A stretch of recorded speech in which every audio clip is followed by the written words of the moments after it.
دیدار پر سب کچھ لٹانے پہ تیار ہوں گے، اور یہ میری امت کے آخری زمانے میں وہ لوگ ہوں گے جو عشق کریں گے مگر مجھے دیکھا نہیں ہوگا، دیکھا نہیں ہوگا۔ اب یہ جو میں نے آپ کو کہا، میں اس پر میں نے لفظ بولا تھا مبارکباد کا۔ فرمایا لو رعانی باہلہ و مالہ، مال و دولت اور اہل و عیال سب کچھ لٹا کر بھی میری زیارت اگر نصیب ہو جائے تو وہ انہیں عشق کا سودا سستا ہوگا۔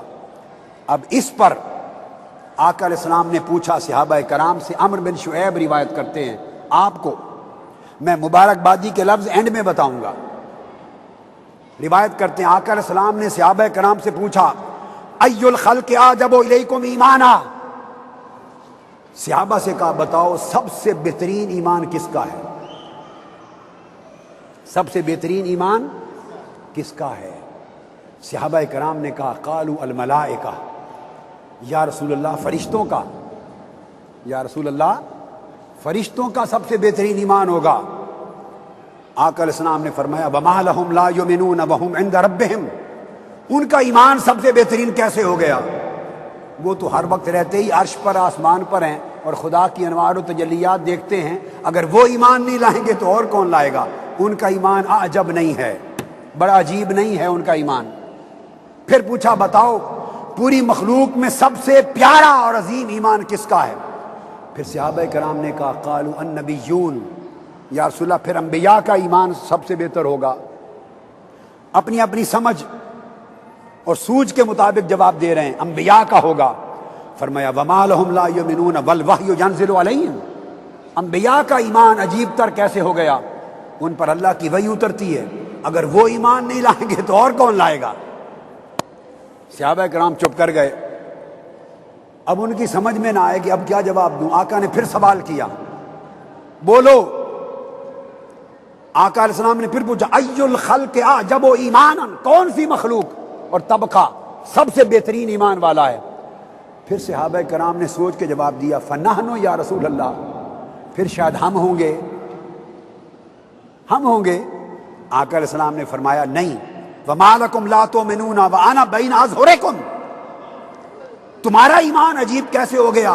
ہر وقت تمہاری آنکھوں کے سامنے میں رہتا ہوں، میری انگلی کے اشارے سے چاند کو ٹکڑے ہوتا دیکھتے ہو، میرے ہاتھ سے ڈوبا سورج پلٹتا دیکھتے ہو، میرے اشارے سے کنکریوں کا کلمہ پڑھتا دیکھتے ہو، میرے اشارے سے درخت زمین کا سینہ چیر کر سجدہ کرتے ہیں دیکھتے ہو، میرے اشارے سے جانور میرے سجدے کرتے ہیں دیکھتے ہو۔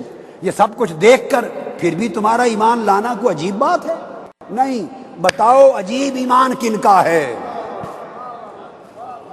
عجیب ایمان کن کا ہے؟ پھر صحابہ کرام نے ہینڈز اپ کر دیے، عرض کہ یا رسول اللہ پھر آپ ہی جواب دیں، آپ ہی جواب دیں۔ تو آقا علیہ السلام بولے، فرمایا ان اعجب الخلق الی ایمانا، میرے نزدیک سب سے عجیب اور خوب ایمان ان لوگوں کا ہے لقوم یکونون بعدی، جو بعد کے زمانوں میں آئیں گے اور مجھے دیکھا نہیں ہوگا، میری باتیں پہنچیں گی اور مجھ سے محبت کریں گے اور مجھ پر ایمان لائیں گے، جو بات پہنچے گی بن دیکھے مانیں گے، عمل کریں گے، ان کا ایمان عجیب ہوگا کہ ان کے سودے بن دیکھے سودے ہوں گے۔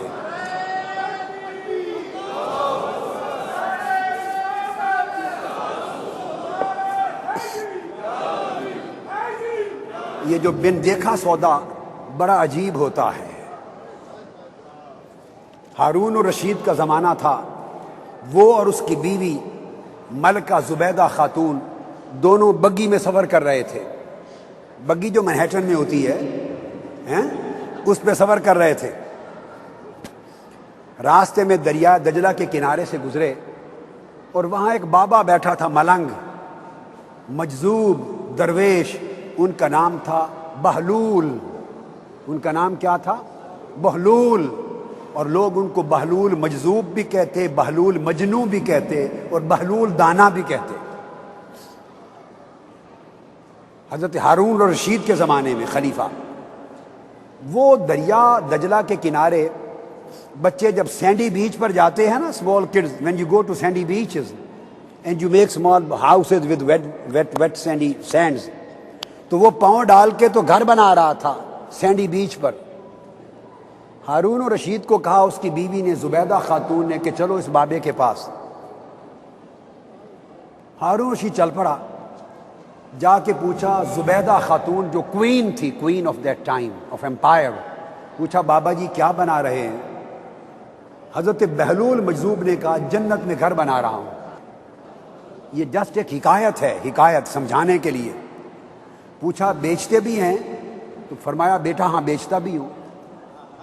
پوچھا کتنے کا ایک گھر بیچتے ہیں؟ فرمایا 10 درہم کا۔ زبیدہ خاتون نے 10 درہم نکالے، حضرت بہلول مجذوب کو دیے، اس نے 10 درہم اٹھا کے دریا میں پھینک دیے۔ وہ اس زمانے کا اللہ والا تھا نا، آج کے زمانے کا اللہ والا ہوتا تو جیب میں ڈالتا۔ آج کے زمانے کا اللہ والا کہاں ڈالتا؟ بولیے، اپنی جیب بھرتا۔ اور ان کی جیب میں بھرتے کون ہیں؟ ہاتھ اٹھائیں نا، کون بھرتے ہیں؟ ہاتھ اٹھا کے بتائیں نا، سچ بولیں، آپ ہی بھرتے ہیں نا۔ اور یہ جیبیں بھرنے والوں نے عقیدے کا بیڑا غرق کر رکھا ہے، اپنے پیٹ کے لیے، اپنے مفاد کے لیے مسلک کو بدنام کر رکھا ہے اور نسلوں کو جاہل بنا رکھا ہے، جس کی وجہ سے عقیدے برباد ہو رہے ہیں۔ وہ سچا اللہ والا تھا، پھینک دیے پیسے اور ایک گھر گرا دیا، فرمایا جاؤ بیٹے جنت میں گھر ہو گیا۔ واپس آ گئے۔ اب ہارون رشید بیوی کا مذاق کرتا رہا، بگی میں بیٹھے وہ چھیڑتا رہا۔ اس نے کہا اس سے جنت میں گھر ملتے ہیں، 10 درہم بھی گئے، کسی غریب کو دیتے تو ایک وقت کا کھانا ہی کھا لیتا۔ اس نے دریا میں پھینک دیے، نہ غریب کے کام آئے، اور اس کے گھر بنانے سے جنت میں تھوڑا گھر مل جاتا ہے۔ زبیدہ خاتون نے کہا کہ چلو کوئی تم سے تھوڑا جیب خرچ لیا ہوا تھا، میرے اپنے پیسے دے دیے، کیا ہو گیا؟ گھر پہنچے، رات کو سوئے، ہارون رشید نے خواب دیکھا۔ ہارون رشید نے خواب میں دیکھا کہ وہ جنت میں کھڑا ہے اور آنکھوں کے سامنے محل ہے عالی شان، اور محل پہ لکھا ہے زبیدہ خاتون کا محل، بیت زبیدہ، زبیدہ خاتون کا محل۔ وہ اندر داخل ہونے لگا، یہ میری بیوی کا محل ہے، پیلس، میری بیوی کا پیلس ہے۔ جانے لگا، فرشتوں نے پکڑ لیا، کتنے چلے ہیں تو اتنے رک جا، میری بیوی دا محل ہے، میری بیوی دا گھر ہے۔ انہیں کہا پاکستان نہیں، یہ بیوی دا تیرا نہیں ہے، یہ جڑا